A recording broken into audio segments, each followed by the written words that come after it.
Assalamualaikum warahmatullahi wabarakatuh. Selamat Waalaikumsalam. siang, salam sejahtera buat kita semua. Oh, ini ada guru saya, ada Mas Andriono juga ikut ini. Halo Mas. Selamat siang, Mas Agung, Selamat Mas siang. Prof. Nah, ini gara-gara beliau saya jadi mahasiswa di Jerman dulu. Jadi hari ini saya akan menampilkan judul kira-kira potensi budaya genetik kerabat liar untuk pemulihan tanaman objala. Jadi ini belum ke marker molekulernya, Bu. Ini saya kutip dari beberapa disertasi bimbingan saya ya. Jadi ini semua adalah karya riset saya dan tim. Ini ada Debbie Ustari, ini kandidat doktor, nanti insya Allah bulan depan sudah jadi doktor nih, akan promosi doktor. Lanjut Ibu Punten. Next slide please.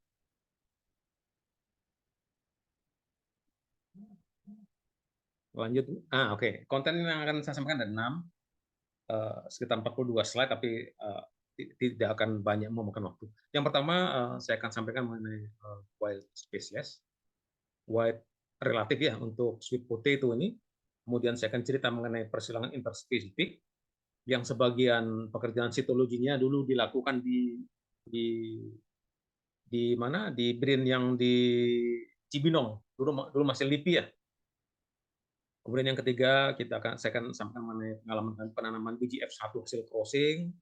Yang keempat, ini ada metode baru Bapak Ibu sekalian yang dikenal oleh CIP, saya juga bermitra dengan mereka. CIP Peru ya. Kemudian breeding berdaging ungu, ini contohnya bagaimana kita mengaktualisasikan metode accelerated breeding scheme terhadap breeding program yang saya lakukan. Dan yang terakhir mengenai estimasi stabilitas dan adaptabilitas biji lalat ungu untuk pelepasan varietas. Lanjut, next punten. Sekarang kita bicara mengenai wild relative of sweet potato. Lanjut, satu slide lagi. Ya, terima kasih. Jadi begini Bapak sekalian, saya tahun berapa 2007 itu membaca satu publish paper ya berbahasa Jepang, abstraknya berbahasa Inggris. Sedangkan full papernya berbahasa Jepang itu keluaran tahun 42, dipublikasi di Jepang. Di situ saya temukan mengenai wild relative of sweet potato di wilayah Citata. Saya penasaran, saya kejar ke sana. Ya, ini adalah gambaran terkini Bapak Ibu sekalian, lihat itu ilustrasinya bagaimana tandusnya sekarang ya. Kemudian saya kirim tim saya untuk melakukan survei dan collection trip ya ke wilayah itu. Saya yakin masih ada dan kami temukan. Jadi Citata ini merupakan wilayah yang terisolasi ya dengan daerah berbukit kapur. Sekarang jadi tambang batu kapur di Bandung Barat. Diduga ada kolam genetik atau genetic pool wild relative of sweet potato yang asli, artinya menurut teori Vavilov kita juga bisa mengklaim dong sebagai primary primary gene pool untuk sumber untuk sweet potato. Karena apa? Karena kita punya kerabat liar gitu. Ya. Kemudian yang kedua, ternyata kerabat liar ubi jalar di Citata tersebut itu tumbuh sebagai gulma, dikenal oleh warga setempat sebagai wheat, dan hanya digunakan untuk parab domba atau pakan ternak domba di sana. Jadi di wilayah itu sangat banyak. Ketika saya ke sana, kami melakukan 3 kali ekspedisi ke sana waktu itu. Nah, penduduk setempat menyebutnya sebagai huhuyan, jadi ubi-ubian ya, atau bolet array. Ini bahasa lokal. Jadi masyarakat lokal itu mengenal sebetulnya, tapi dengan nama ini dan fungsinya sebagai pakan ternak saja gitu. Kemudian kami temukan juga bahwa kerabat liar ini berada di lahan pertanian dan juga di wilayah lereng yang berbukit kapur. Dan kami juga temukan di beberapa gua. Dulu kan ada gua Pawon ya di situ. Tempat di mana sisa-sisa tulang manusia purba Sunda ya ditemukan, dan ini memang ada jejaknya di sana. Artinya kita boleh mengklaim sebetulnya bahwa Indonesia juga salah satu sumber genetik atau center of origin dari sweet potato karena ada bukti. Demikian Bapak. Jadi ini saya tertarik karena nemu publikasi berbahasa Jepang yang abstraknya berbahasa Inggris, ada katanya, saya kejar ke sana. Dan ternyata ada. Lanjut, punten. Ini ada Pak Dr. Budi Waluyo, ini dulu mahasiswa S3 saya memanage ya. Ini lihat ilustrasi bagaimana suburnya 3 spesies ubi jalar liar yang kami koleksi. Jadi merambat kemana-mana. Ini kami temukan Ipomoea trifida, Ipomoea triloba, dan Ipomoea obscura. Jadi dari telah literatur dari beberapa sumber, ternyata memang ini untuk trifida ini sebagai sumber gen dalam pemilihan tanaman ubi jalar untuk karakter mayoritas ketahanan terhadap penyakit utama dan juga hama. Nah, sumber gen yang dapat ini untuk memperoleh beberapa karakter ya, antara lain daya hasil, kadar bahan kering ubi, pati, dan tadi ketahanan terhadap UPT utama. Nah, mayoritas di daerah Citatah itu adalah trifida. Bagaimana saya mengenali itu, saya butuh bantuan teman-teman dari Fakultas MIPA, khususnya Departemen Biologi Olahraga. Mahasiswa S3 saya waktu itu adalah Ibu Dr. Tia, sekarang terus jadi dokter itu dari Biologi FMIPA 4, yang membantu saya mengenali 3 spesies itu ya. Jadi ini luar biasa, banyak sekali, dan tidak semuanya menghasilkan umbi. Nanti saya akan cerita bagaimana kita melakukan seleksi ribuan sekali biji yang kita peroleh untuk kita gunakan sebagai ini. Dan ubinya tidak besar, sebesar kelingking, hanya warna-warni. Ada yang warna ungu, warna merah, warna kuning, warna-warni menarik seperti warnanya warna yang cerah sekali. Ini Pak Dr. Budi Waluyo sudah lulus, sekarang kembali ke Universitas Brawijaya. Ini murid saya dulu, jadi sekarang dia sudah mengembangkan ilmunya di underutilized crop. Jadi khas dari kami, dari bidang. Lanjut, next slide please.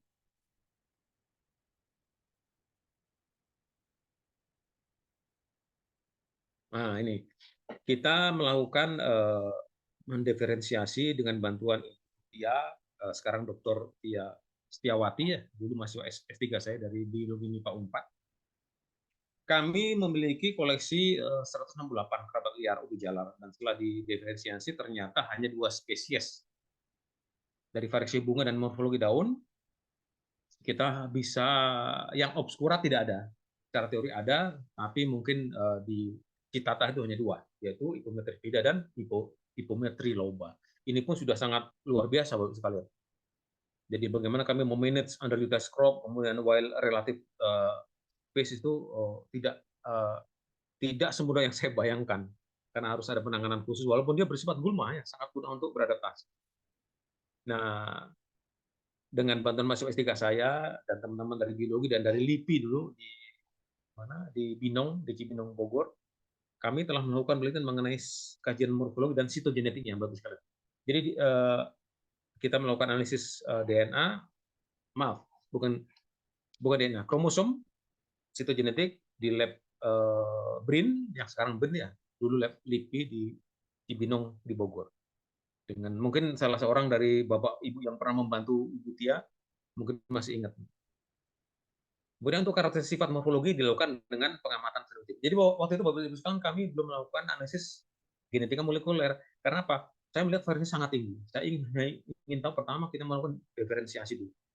Apa sih spesies apa yang ada di koleksi kami? Dan ternyata dengan karakter klasik ya, metode biologi klasik, bisa kita kenali ternyata wild relative spesies yang ada di Citatah itu hanya 2, yaitu Ipomoea trifida dan triloba. Kemudian untuk mengetahui tingkat ploidi dan bentuk kromosom, karena Bapak sekalian, saya breeder ya. Saya breeder sehingga saya perlu menghitung jumlah kromosomnya, tingkat ploidinya untuk digunakan sebagai tetua persilangan. Jadi kalau jumlah kromosomnya sangat jomplang, berbeda antara yang budidaya dan liar, maka tidak berhasil. Dan itu terbukti dari bagian kedua ketiga disertasinya Dr. Tia yang saya bimbing. Lanjut Ibu, bentar. Next slide please. Nah, ini hasil analisis keragaman genetik dengan menggunakan UPG-ME. Ini disertasinya Ibu Dr. Tia Setiawati. Dulu yang saya bimbing ini adalah menunjukkan mengenai pengelompokan ya. Jadi saking banyaknya kita pilih. Jadi 10 aksi, mengapa hanya 10? Saya melakukan pemilihan dulu karena tidak semua menghasilkan umbi. Jadi saya amati dulu ada kecenderungan. Saya duga genetik bahwa berumbi adalah karakter yang dikendalikan oleh gen. Entah gennya tunggal, entah poligenik, kita belum tahu waktu itu. Kita mau kaji itu. Nah, dari 162 tadi saya pilih hanya 10 sampel saja yang menghasilkan ubi. Ubinya sebesar kelingking. Jadi itu yang bisa kita lanjutkan. Dan hanya yang trifida, Bapak sekalian. Jadi kita fokus ke Ipomea trifida. Jadi 10 aksesi kelapa liar gejala Ipomea trifida yang berubi dari 160-an berapa itu, ternyata dari 10 saja menunjukkan keragaman yang luas. Karena memang mereka crossing, Bapak sekalian, jadi sangat luar biasa. Artinya apa? Dengan tingkat keragaman luas, itu kita bisa aman sebelumnya. Hanya beberapa aksesi kita aman. Namun, Bapak sekalian, kalau sekarang saya ingin kembali ke sana, ke ditata. Saya khawatir sudah rusak sama sekali tuh. Sebelum kita konserv, sebelum kita apa namanya kita teliti sudah rusak karena memang ini tidak memiliki harga sekarang. Tidak berarti bagi masyarakat lokal dan ilmuwan juga jarang yang tertarik karena memang ini ya berbiaya tinggi kemudian tidak bisa dimanfaatkan secara langsung. Padahal secara genetik nilai masa depannya sangat tinggi. Oke, yang gambar satu berdasarkan karakter kromosom ya.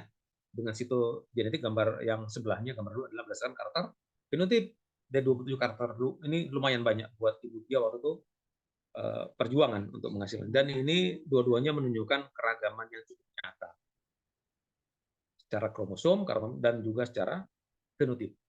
Dua-duanya menunjukkan keragaman yang cukup nyata di dalam 10 populasi aksi yang kami seleksi yang berubi dari 160-an aksi koleksi kami yang liar ya. Next slide please. Nah, ini kami mencoba melihat dengan PCA atau analis komponen utama.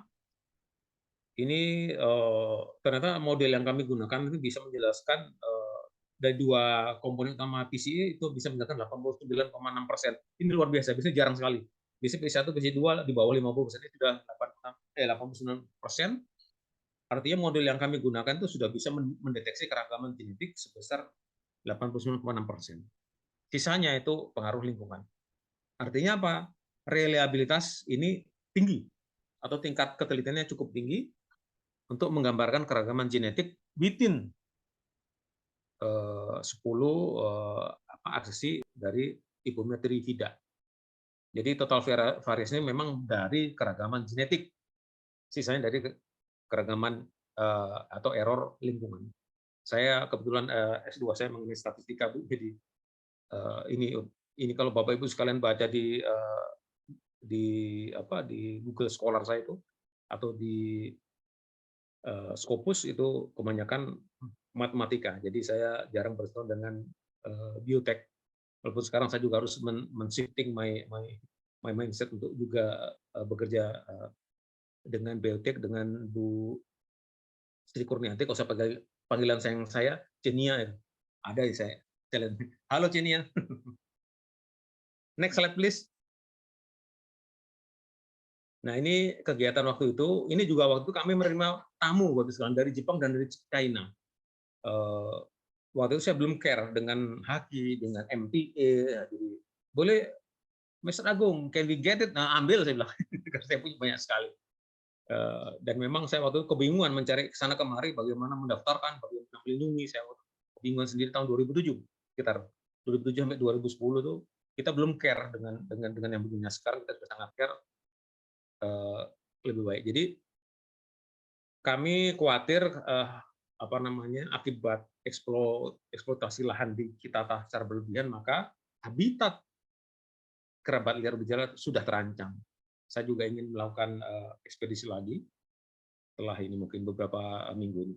Kemudian pergantian varietas lokal pada rentang waktu tertentu merupakan ancaman kepunahan terhadap varietas lokal. Ini juga Bu sudah kami lakukan kajian di wilayah Desa Cilembu. Terjadi perubahan. Varietas lokal semakin, jadi Babi kalau beli ubi Cilembu ya sebetulnya itu adalah salah satu dari dua yang masuk dalam haki indikasi geografis. Ya Pak Susilo, nanti saya jawab ya, ada di chatting. Adanya pergantian, jadi varietas Babi kalau menikmati ubi Cilembu itu sebetulnya ubi rancing ya, itu juga Cilembu, tapi produksinya bukan saja dari wilayah haki wilayah HKI IG. indikasi geografis, tapi ranjingnya sangat bisa adaptif, ditanam sampai Lampung, sampai Mataram, bisa semua. Hanya nanti buat saya sebagai yang sudah sehari bergaul dengan ubi jalar, hanya senyum saja. Saya bisa membedakan. Nanti kalau ada yang nanya, saya kasih tips ya, bagaimana membedakan yang asli dan setengah asli atau seperempat asli. Nah, hal ini merupakan ancaman serius terhadap brand varietas lokal yang ada di masyarakat. Jadi terjadi penyempitan seperti padi ya, menjadi sangat spesifik karena market pasarnya tertentu, sehingga petani itu lebih suka menanam yang varietas tertentu. Ini juga terjadi pada varietas lokal ubi jalar. Penelitian yang telah dilakukan adalah mengestimasi potensi genetik ubi jalar berdasarkan parameter genetik. Ini beberapa ini sudah saya publish, Bu, baik di Proceeding ya, di Peripi Jabar, Peripi Indonesia, maupun di beberapa jurnal Eugen dulu ya, kemudian jurnal di Bali Kabi. Itu semua saya sharing. Selain yang berbahasa Inggris, saya juga mencoba berkontribusi ke yang bahasa Indonesia, karena mungkin tidak semuanya menikmati bahasa Inggris, malah saya bagi-bagi. Banyak sekali, kalau Bapak Ibu sekalian ingin tahu mengenai ubi jalar, yang saya teliti banyak sekali di publikasi Sinta 2 sekarang. Next slide, please. Terlalu cepat nggak Ibu saya ngomong, Ibu, Bu Ade? Cukup? Cukup, oke. Lanjut, Bu. Next slide.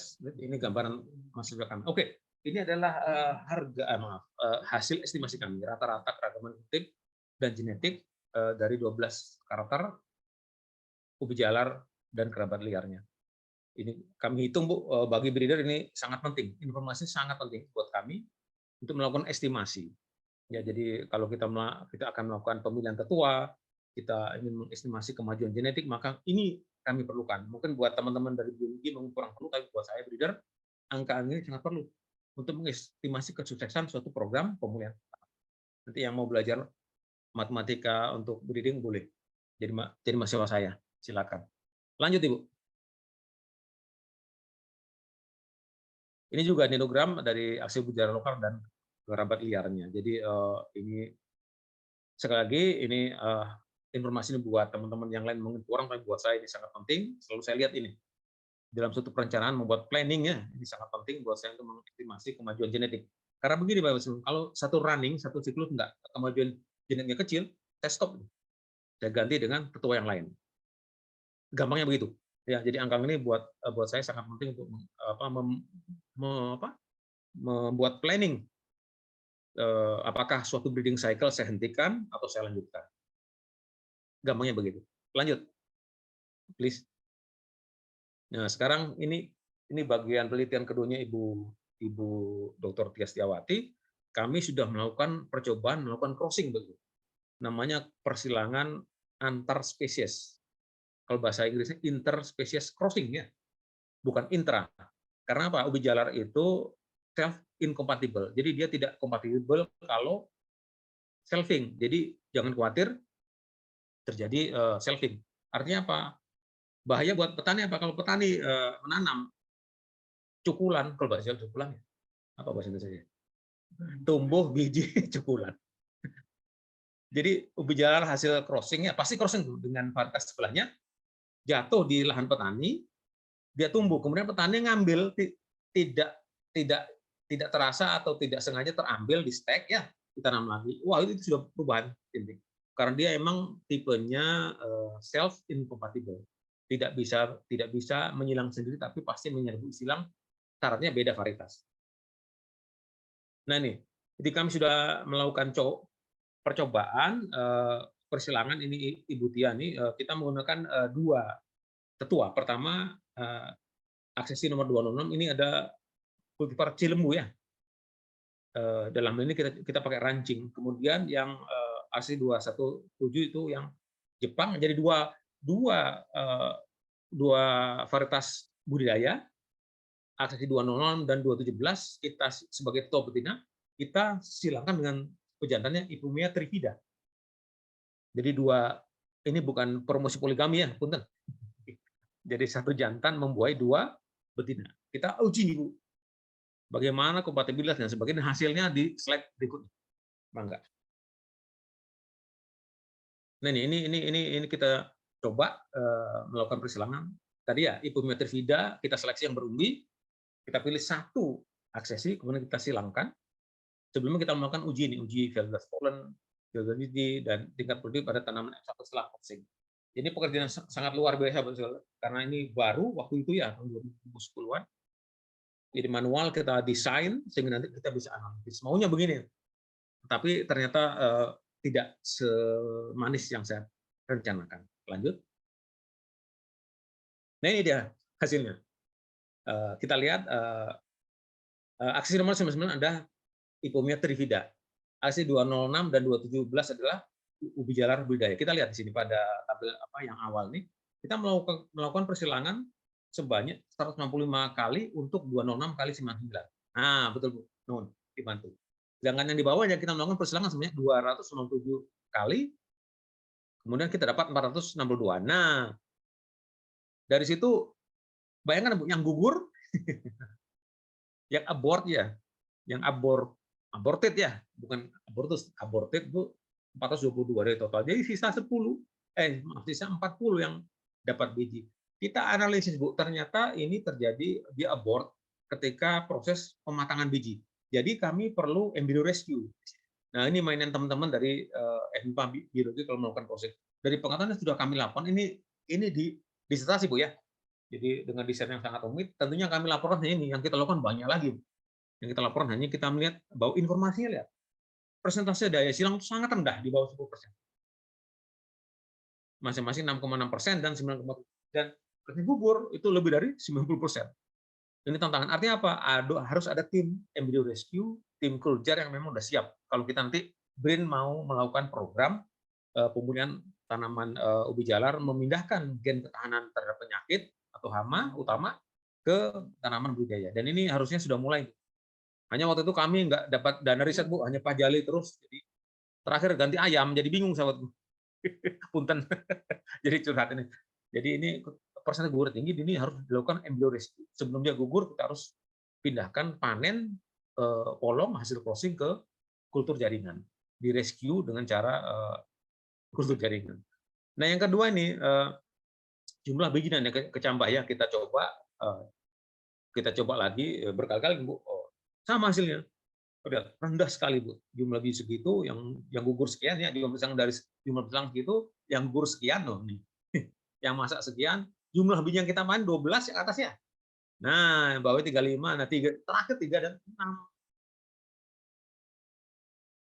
Ini moga-moga ada teman-teman BRIN yang tertarik untuk membantu saya. Karena ini agak di luar kemampuan saya, karena bidang saya bukan embryo rescue, bukan untuk kultur jaringan, tapi sangat perlu. Jadi kami idealnya kalau ada program nasional untuk ini memanfaatkan sumber daya genetik untuk berbagai kepentingan, maka harus ada kolaborasi. Moga-moga lab yang di BRIN yang di mana Cibinong masih lengkap, masih ada timnya yang kuat. Dulu saya sangat nyaman di sana. Setiap permintaan saya selalu lancar dibantu. Dagingnya mah sangat rendah Bu. Ya, jadi ini hasil crossing interspesifik atau persilangan antar dua spesies yang berbeda. Saya bandingkan dengan dua tetua betina yang budidaya ya. Kalau di pemulihan itu X kali Y atau A kali B, yang sebelah kiri betina Bu. Itu sudah internasional komitmen. Jadi kita bukan gender ya. Kalau kita menuliskan A kali B itu artinya A itu pasti tetua betina. Yang jantan yang sebelah kanan. Nggak tahu nih asal mulanya itu, nggak tahu. Kami ikuti. Next slide nih. Nah ini dibantu oleh nggak tahu Pak atau Ibu siapa di LIPI dulu di Cibinong. Ini hasilnya kita lihat. Gambar yang kiri ya, tetua betina Ipomea batatas asli 206 itu Cilembu. Yang kanan adalah tetua jantannya Trivida, yang paling kanan adalah hasil anakannya F1. Kita lihat tuh. Jadi set kromosom 2N 4X sampai 60 untuk tetua betinanya. Sedangkan Trividanya 2N sama 2X sampai 30. Jadi setengahnya hasilnya tengah-tengah Bu. Crossing. Artinya apa? Ini menunjukkan hasil persilangan yang benar. Ya.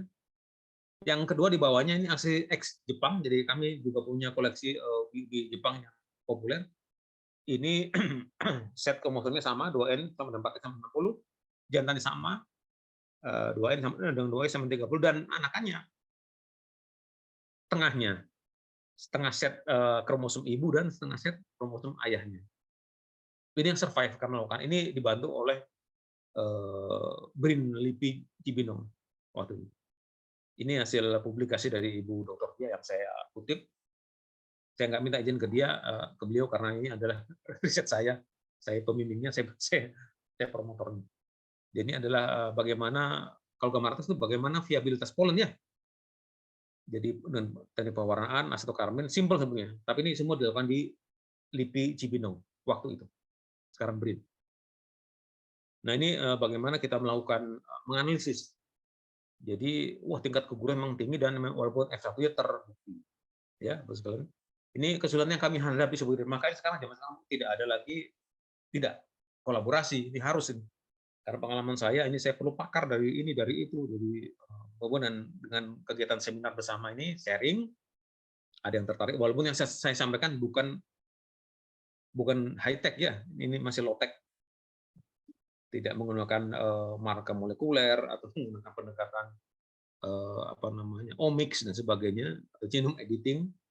Tapi masih basic banget, basic sekali, tetapi ini sangat penting informasi ini buat para breeder. Ya, jadi jangan mengulang lagi penelitian ini, tapi ikuti aja hasilnya dan antisipasinya bagaimana. Lanjut. Nah, sekarang kita coba ke breeding-nya. Karena penanaman biji hasil F1 hasil perikanan. Lanjut.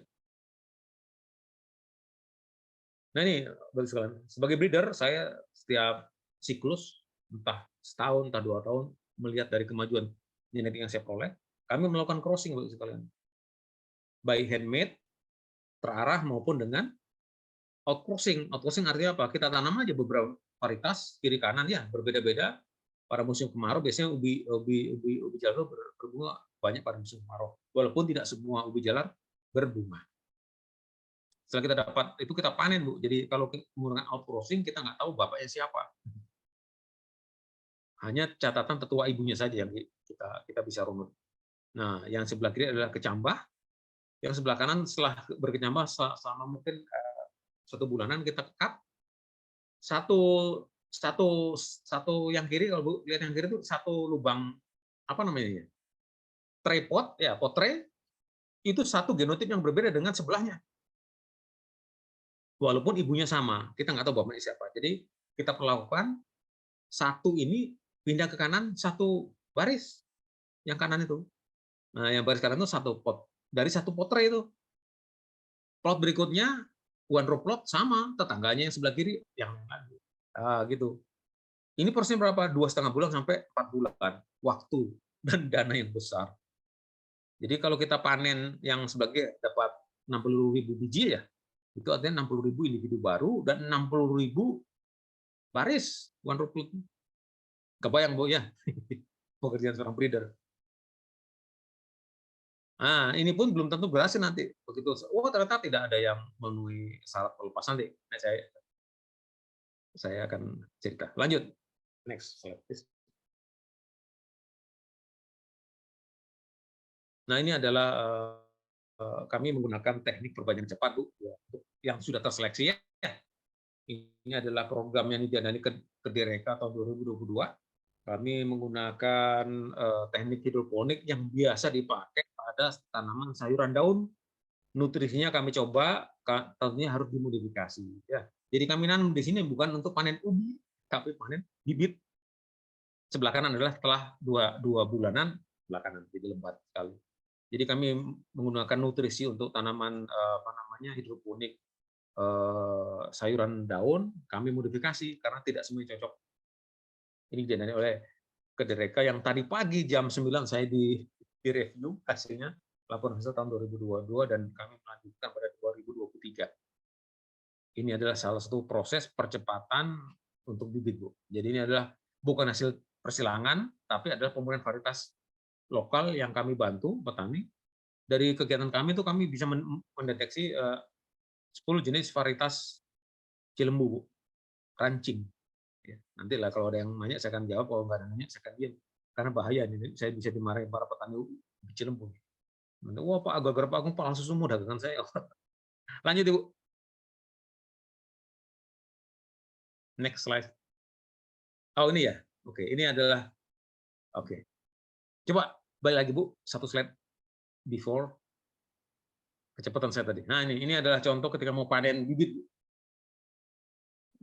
Jadi sangat subur, ini sangat seragam, ini siap untuk ke lapangan. Tapi dari sini Bu tidak bisa produksi, harus diaklimatisasi lagi. Ya, kalau dari sini dari hidroponik ke tanah nggak akan keluar ubi Bu. Ini juga saya nggak tahu mengapa. Saya perlu bantuan dari teman-teman BRIN mungkin ya. Jadi ubi jalar bibit yang kami produksi di hidroponik itu nggak mengeluarkan ubi ketika kita tanam. Nah, kita harus tanam dulu ke lahan untuk aklimatisasi, baru satu musim kita panen, baru kita stek, baru dia mau keluar ubi. I don't know why. Nah, ini banyak sekali misteri yang perlu dipecahkan untuk penelitian teman-teman BRIN ini. Cuman jangan pajale lagi, kalau pajale terus nggak kebagian dana riset sih. Saya nyari keluar negeri. Ini juga sebagian didanai oleh USA untuk yang nanti pada slide selanjutnya nanti saya akan cerita bagaimana tertariknya orang luar negeri, terutama Amerika, untuk membiayai riset saya yang di Indonesia tidak laku nih kalau cari dana. Lanjut Ibu. Terang cepat tadi ya. Nah, ini adalah contoh stek yang hasil kami. Ini ada contoh-contoh yang setelah kami stek. Ini adalah hasil setelah 2-3 bulan ya. Jadi kami menjamin ini sekarang sebagian sudah marketable Bu. Bapak sekalian, kami sudah juga melayani bisnis bibit ubi. Jadi kami nggak jual umbinya, tapi kami jual bibitnya Bu. Permintaannya luar biasa Bu. Setiap musim itu wah kan 1 hektar perlu 30.000 sampai 35.000 stek. Kalau saya hargai 1 stek 1.000 aja. Wah, Pak Agung kaya nih. Moga-moga ya jadi. Dan pasarnya luas sekali dan kami kewalahan ini. Jadi kami akan memperbesar kapasitas pembibitan kami. Itu belum ubi Bu ya, masih bibit. Tapi jaminan kami pakai sertifikat, baik varietasnya maupun lokasinya maupun penangkarnya. Ya, lanjut tuh. Gawat kalau saya bicara bibit. Nanti ketahuan kalau saya nyambi jadi pedagang bibit. Nah ini syarat stek yang baik kira-kira begini. Ini versi kami dari sekian banyak riset, sekian lama riset, begini. Ya jadi ada syarat-syarat yang harus dipenuhi. Nanti kalau kami kirim ke luar kota, biasanya kami gunting daunnya jadi gundul. Daun-daun dibuang semua. Ini adalah contoh dari ini spesifikasi bibit yang kami jual dalam arti berdasarkan kontrak. Kami nggak bisa menjual berdasarkan ujuk-ujuk apa tuh ujuk-ujuk. Tapi harus planning satu musim kan kami harus melayani banyak klien untuk yang perlu bibit. Lanjut, punten. Next slide, please. Nah, ini adalah perbanyakan bibit umbi. Yang sebelah kanan adalah gambar kalau kita melakukan plottingnya. Karena kita coba untuk banyak hal yang, dan ini sebagai aksesoris juga indah Bu ya. Jadi kalau Ibu main ke rumah saya, bukan anggrek tapi ubi. Ini ada syarat-syarat aja yang harus kita penuhi, nggak ada masalah. Lanjut. Nah ini perbanyakan bibit. Biji. Jadi gini Bapak Ibu sekalian, kalau kita untuk skala produksi kita pakai perbanyakan asal bibit, jangan ubi ya. Jangan benih. Biji adalah tugas pemulia. Bapak Ibu sekalian, kalau untuk perbanyakan untuk tanam ubi, maka dari stek saja. Biarkan saya yang menangani biji-bijian ini. Karena nanti liar ini, puluhan ribu, ratusan ribu, nanti nggak bisa menangani, kecampur malah nggak karu-karuan. Jadi biarkan kami, para breeder, untuk melakukan riset.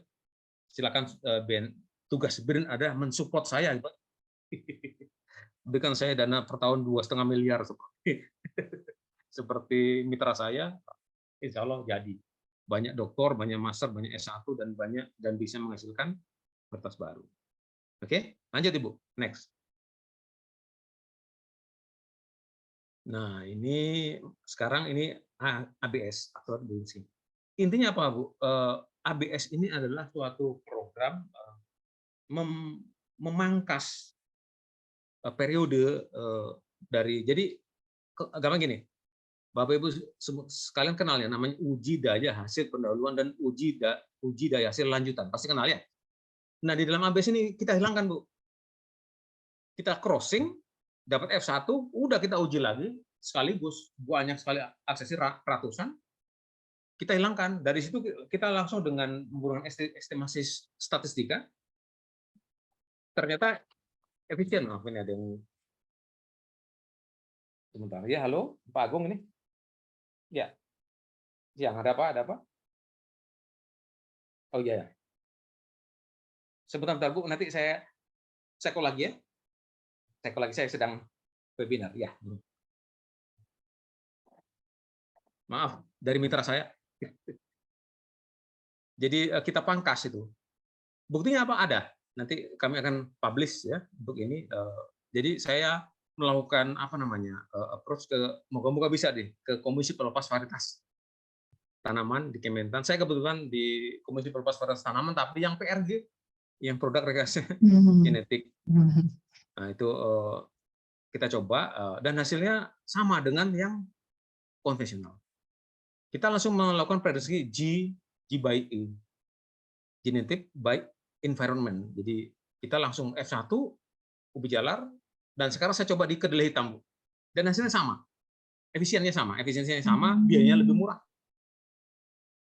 Tugas saya memang seorang dosen untuk melakukan kajian ini, bidang saya quantitative genetics. Nah, dengan metode ini maka kita memangkas dua kegiatan, yaitu UDHP dan UDHL, atau bahasa Inggrisnya preliminary yield test dan advanced yield test. Itu kita hapus langsung ke multi location yield test, yield test, multi location trial. Sorry. Lanjut, Bu. Nanti ada publish paper yang sudah keluar. Nah, ini adalah kalau kita melakukan teknologi varietas baru komponen tanaman yang baru ya. Kemudian yang kanan ini begini nih, hanya teori saja bagaimana sprouting dan crossing. Lanjut. Nah, ini dia skemanya. Ibu lihat yang di sebelah kiri, years-nya, Bu. Kalau kita musimnya, season. Kalau ini 8 tahun atau 8 musim. Nah, yang sebelah kanan hanya 3 musim. 3 tahun. Tentunya ini debatable banyak, dan saya siap untuk beradu argumentasi dengan para pakar yang mau adu data dengan saya. Enggak. Saya memotong siklus dari 8 tahun satu siklus menjadi hanya 3 tahun atau 3 musim. Bisa, Pak Agung? Bisa. Ini sebenarnya yang purpose model adalah dari CIP. Maria Andadre, Wolfgang Grunberg, dan lain-lain. Itu kawan-kawan saya semua. Kebetulan teman-teman atau pembimbing saya ketika saya S3 di Jerman. Jadi saya hanya mencoba di Indonesia dan bisa. Ini sudah dipublish. Lanjut, Bu. Punten. Saya khawatir saya kelebihan waktu nih, saking semangat atau bicara ubi bisa 2 hari 2 malam. Ini adalah langkah pemulihan tanaman yang harus kita lakukan. Nah, dengan ABS kita pangkas itu uji hasil pendahuluan, dan itu kita langsung UML. Hasil persilangan langsung kita sikat ke uji multilokasi. Tapi memang mahal karena kita menggunakan banyak sekali varietas. Sedangkan efisiensi secara statistika, namanya augmented design, Bu, saya suka menggunakan augmented design, hanya 72 sampai 75 aksesi kali uji. Maka kita harus potong-potong ya. Bicara detail nanti. Pada next time saya akan bicara mengenai efisiensi model statistika ya untuk uji-uji ini. Lanjut. Nah, sekarang pemulihan ini salah satu contoh saja. Lanjut, Bu. Ini untuk KOS ini kami dapat bantuan dana selain dari Rispro LPDP, kemudian terakhir kemarin dapat bantuan dari Kedereka ya. Kemudian yang sedang berjalan sudah 5 tahun ini dapat bantuan dari USA. Mereka tertarik, Bu. Saya kesulitan mencari dana, ternyata ada Amerika yang suka, ya sudah. Monggo. Enaknya tanpa bikin proposal, tanpa bikin laporan pertanggungjawaban kwitansi, enggak. Mereka hanya kontraknya hanya output. Jadi based on output, ya, outputnya berupa berapa yang terlibat student, berapa publish paper, berapa kertas baru, nggak pakai kwitansi kalau dengan luar negeri. Saya sudah 4 kali dapat tiba dari luar negeri, dari Jerman, dari Belanda, dari Australia, dan Belanda, USA 5 jadi. Nah, ini adalah coba kita, kalau pelepas varietas memang harus menggunakan RAK. Jadi ABS itu hanya untuk memangkas, tapi ketika mau pelepasan kita kembali menggunakan RAK, panduan Komisi Pelepas Varietas Tanaman Kementan. Lanjut. Bentar lagi Ibu ya, punten. Saya jadi ngomongin buru-buru. Ini hasilnya. Ini hasilnya beberapa. Ini khusus yang berwarna ungu. Karena sponsor Amerika saya itu tertarik pada pewarnanya saja. They just interested for the flavor saja, dan color. Mereka nggak peduli sama color saja. Lanjut. Ini hasilnya yang ungu semua. Ini contoh saja. Dalamnya ungu, dagingnya ungu. Ada yang ungu banget, ungu pucat, ungu light, dan sebagainya. Lanjut. Ini contohnya. Kita juga bawa ke lab. Beragam Bu ya. Degradasi warnanya. Varietasnya macam-macam. Nah, lanjut Bu. Nah ini mungkin ini sangat statistika, maka kita lihat pintas ya. Nah, yang ingin tertarik belajar statistik genetik. Nah ini terakhir ini adalah publikasi Debbie Ustari yang nanti bulan depan insya Allah akan mempertahankan disertasinya. Ini juga hasil proses panjang di Q2. Kalau di BRIN saya nggak tahu apakah Hindawi masih di BRIN nanti atau enggak, tapi di Unpad Q2 sudah oke sebagai syarat untuk ujian disertasinya. Demikian. Assalamualaikum warahmatullahi wabarakatuh. Mohon maaf kalau terlalu panjang ceritanya. Terima kasih. Mohon maaf. Ya, terima kasih. Bentar. Terima kasih, Prof. Agung. Ini luar biasa ya, sangat komprehensif dari mulai genetic resources yang di Citatah itu, terus sampai ke ubi ungu gitu ya. Dan kita nggak sadar ya Pak, kalau kita ternyata primary gainful dari ubi ini gitu ya. Tapi ternyata tadi hanya ada trifida dan triloba ya Pak ya, yang umum gitu, yang banyak. Saya sih tahunya cuma yang ubi warnanya putih, warnanya kuning, sama warnanya ungu, itu aja yang saya tahu. Tapi ternyata secara ini banyak ya, masih ada beberapa yang saya nggak tahu. Itu yang suka merambat-rambat tadi yang trifida juga mungkin saya pernah lihat, atau teman-teman juga mungkin pernah lihat gitu ya, di mana gitu di jalan gitu, itu mungkin kelihatan pernah lihat gitu. Cuman kita nggak tahu kalau itu ternyata adalah ubi liar gitu. Baik, mungkin ada teman-teman yang tertarik, tadi juga ada embryo rescue gitu ya, mungkin ada nanti dari periset kita yang tertarik untuk berkolaborasi dengan Pak Agung, bisa menghubungi Pak Agung terkait dengan embryo rescue, atau mungkin dengan bagian-bagian lain yang tadi sudah dijelaskan oleh Pak Agung. Oke, berikutnya adalah tanya jawab ya, sesi tanya jawab. Untuk yang pertama ini sebenarnya sudah ada pertanyaan di chat room, tapi saya persilahkan untuk yang mau bertanya secara langsung kepada Prof. Agung, bisa raise hand terlebih dahulu, kemudian nanti saya akan persilahkan untuk bertanya. Sepertinya masih belum ada, jadi saya coba bacakan dulu yang dari chatroom. Ini tadi ada beberapa ya Pak ya, ini ada beberapa pertanyaan, saya coba bacakan. Oh, ini dari Pak Susilo. Pak Susilo bertanya, beliau adalah petani dari Solo, kemudian beliau melakukan persilangan ubi jaran dengan melibatkan beberapa tetua ubi cilembu dan ubi ungu atin 1 dan 3. Tadi seperti Bapak bilang ya, tetua betinanya 1 tapi jantannya 2 gitu ya Pak ya. Ini mungkin maksudnya Pak Agung kebalik, atau Bu. saya juga kurang. 1, betinanya 2. Oh, kebalik ya, sorry, maaf. Iya. Terus ternyata udah sampai F6 nih Pak, tapi tingkat stabilitasnya sudah normal, cuman ada masalah di heterobeltiosisnya katanya berbeda. Nah itu kemudian nilai heterosis apa ini bentar ya. Namun ketika saya melihat nilai heterosis dan heterobeltiosisnya yaitu 10%, di mana tetua nilai heterosisnya database-nya 30%, sedangkan nilai garuh harapan saya hanya 20%. Jadi lebih rendah ya Pak. Tetapi kalau dari uji hasil produksi garuh saya melebihi tetuanya. Bagaimana cara menangani kasus seperti ini? Apakah saya bisa melakukan proses genome editing gitu ya, serta menggunakan marker molekuler untuk kembali mendapatkan galur harapan gitu, yang bisa melebihi tetuanya. Silahkan Pak, ini pertanyaannya cukup panjang. Terima kasih. Pak Susilo ini saya duga beliau ini memiliki pendidikan yang cukup ya, bukan yang petani, karena beliau paham Iya, heterobeltiosis ya, betul. Iya, heterosis sebetulnya. Oke, pertama saya heterosis. ingin Iya. mengkoreksi sedikit. Ubi jalar itu begitu crossing F1. Nah, itu bukan F2 Pak. Jadi filial itu kalau di ubi jalar itu sebenarnya sama di kentang. Jadi tepatnya yang G0, G1, G2 gitu sampai G6. Jadi generasi ya, bukan filial. Kalau filial F6 Oh, tidak mungkin karena dia harus dari biji lagi ya. Nah, Bapak sudah mencoba melakukan crossing antara ubi cilembu sebagai tetua betina dan ubi ungu antin ya. Antin ini produk lepasan dari balit kabi. Saya tahu antin 1 dan antin 3 ini juga ungu. Tujuannya apa Bapak waktu melakukan crossing? Jadi ketika saya di Belanda dulu, saya dididik. Sebelum kita crossing, kita harus menentukan objektifnya. Mungkin Pak Susilo ingin menyilangkan ubi cilembu dan ubi ungu untuk menghasilkan ubi cilembu yang warnanya ungu ya.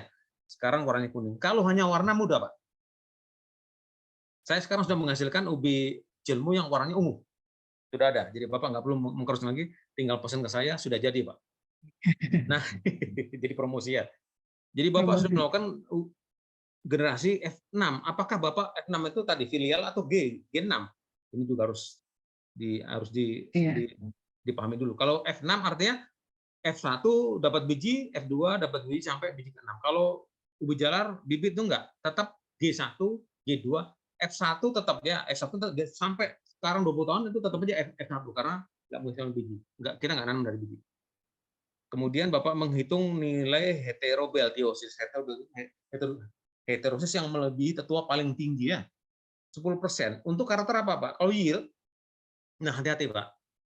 Dalam konteks ubi jalar, kita bukan hanya yield Pak. Saya selalu sarankan kepala dinas Kabupaten Sumedang dan kabupaten yang memiliki ubi jalar, Bapak Ibu jangan bermain tonase ya. Yield itu adalah poligenik. Kita sebetulnya bermain dengan meningkatkan persentase yang grade-nya A. Jadi gini, Bapak sekalian, setiap panen, data yang saya punya selama belasan tahun itu hanya 15-20% atau 25% paling tinggi yang grade-nya A.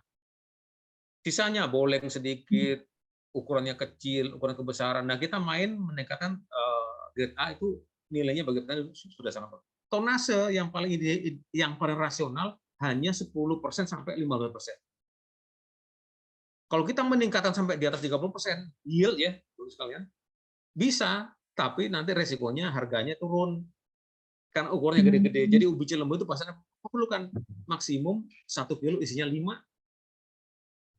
Jadi 200 gram itu paling besar, 250 ada yang. Jadi kalau kita hanya semata melihat heterobeltiosis itu karakter yield saja, nanti hasil breeding kita tidak bermanfaat karena nanti jadi ubi goreng Bu yang sekilo harganya cuma 250 perak. Kita kan mengejar yang 1 kilo 6.000 rupiah ya. Nah, itu cirinya tidak sebesar-besarnya tapi seindah-indahnya, secantik-cantiknya. Jadi nanti Bapak Susilo bisa kontak saya langsung, kita coba.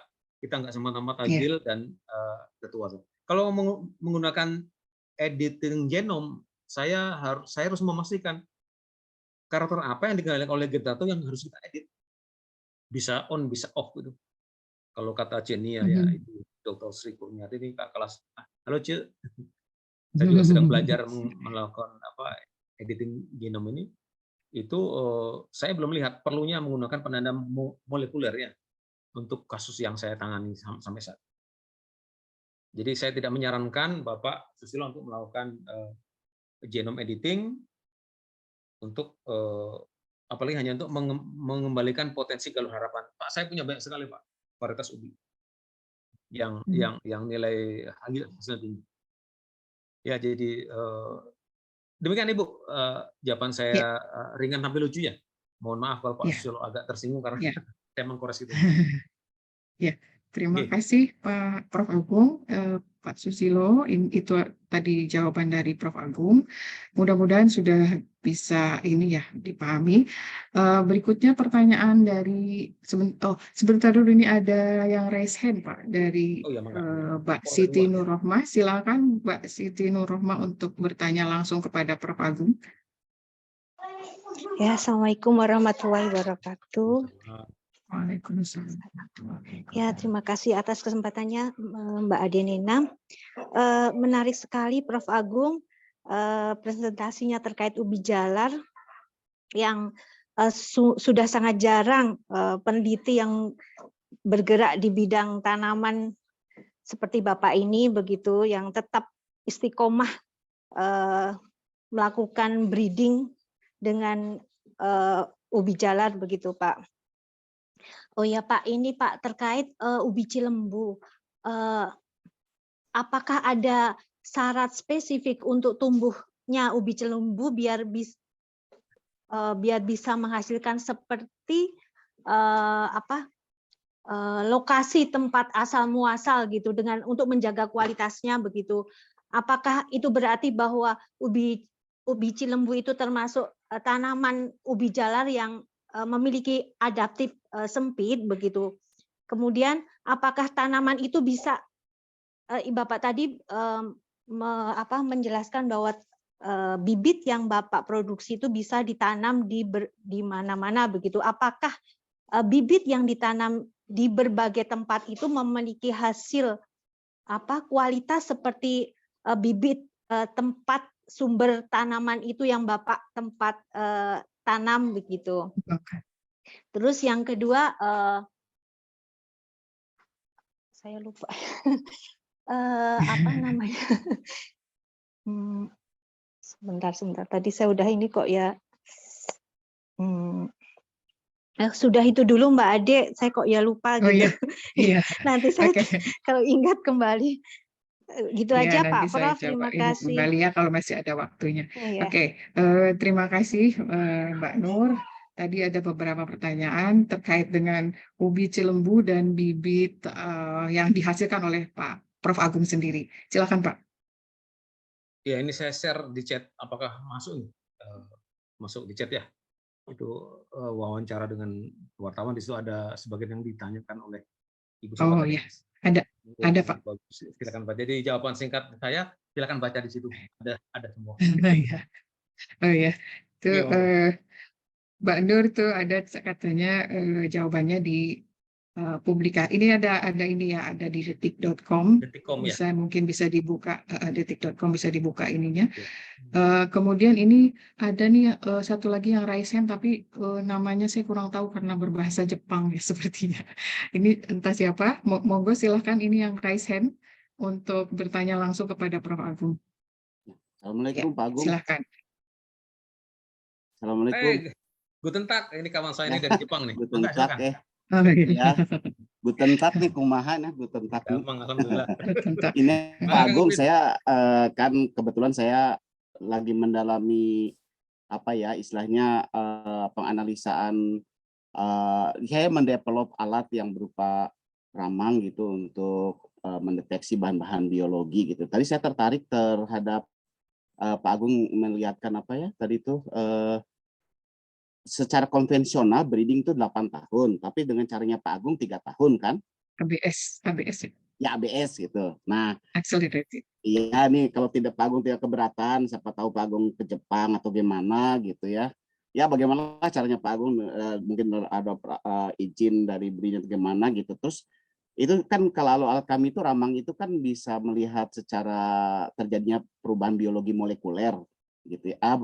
Biokimianya gitu maksudnya, biochemical. Nah, kan yang tadi yang 8 tahun dengan yang 3 tahun itu ya bisa dianalisa gitu. Apakah ada perubahan, dan selain itu juga mungkin tidak hanya selalu unsur mungkin karbohidratnya atau gula dan sebagainya, karena kebetulan ramang itu sensitif terhadap perubahan molekul gitu. Nah, itu kan siapa tahu bisa mengenhance bahwa 8 tahun dan 3 tahun itu nggak jadi masalah, atau bahkan mungkin yang 3 tahun punya kelebihan tertentu misalnya gitu. Nah, ini mungkin siapa tahu bisa jadi ide kita berdua kali, mungkin kita lakukan kolaborasi nantinya, satu itu. Dan mungkin juga ini ya siapa tahu ya untuk informasi juga bahwa ke depan itu ya udah jelas bahwa apalagi era digital itu kemana-mana mungkin suatu saat akan ada portable berupa menggunakan laser untuk mendeteksi ini kualitas bagus atau tidak tuh, jadi tidak akan secara digital gitu, secara lebih objektif gitu. Jadi ya mungkin lebih dini siapa tahu kita bisa memulainya gitu, Pak Agung. Kumaha Pak Agung? Dan kesun. Silakan, ini tawaran Bangga Pak Agung. Terima kasih, ini dari Bangga Jepang Prof. langsung. Agung. Ya, Saya. Bangga Prof. Agung. Jadi gini Kang Wiwin, memang sekarang saya arah breeding saya ada quality ya, not only yield ya. Jadi nggak hanya yield, karena yield itu buat kami mudah sekali ya, tapi kita kualitas. Kualitas terkait dengan hama, penyakit, dan rasa. Dan ini Jepang adalah salah satu mitra importer terbesar produk ubi cilembu sampai sekarang. Ada beberapa mitra saya yang mengeksportir itu. Masalah memang itu quality. Jadi saya setuju dengan Kang Bibin tadi, Kang Dr. Bibin, ini orang Sunda nih yang sekarang bermukim di Jepang. Nanti kita kontakkan ya, Kang Bibin. Saya setuju. Jadi quality is number one sekarang. Jadi ini terkait Bu, siap. loncat ke yang nanya tadi Pak Syaf Ya, mengenai hama ya. Kami dulu sudah breeding, tapi tahan hama boleng itu ternyata berkorelasi positif nyata dengan banyaknya getah. Iya. Dan getah itu tidak Getah ya, nyaman Pak? Oh, getah. buat manusia. Jadi loncat kembali ke Kang Bibin, memang saya perlu alat uji cepat. Ketika kami menggunakan ABS atau breeding scheme itu, kita melakukan seleksi ratusan. Jadi kita cepat aja. Kalau ada alatnya cepat, laser atau apa itu dari Jepang, bolehlah kita coba dengan BRIN juga ya.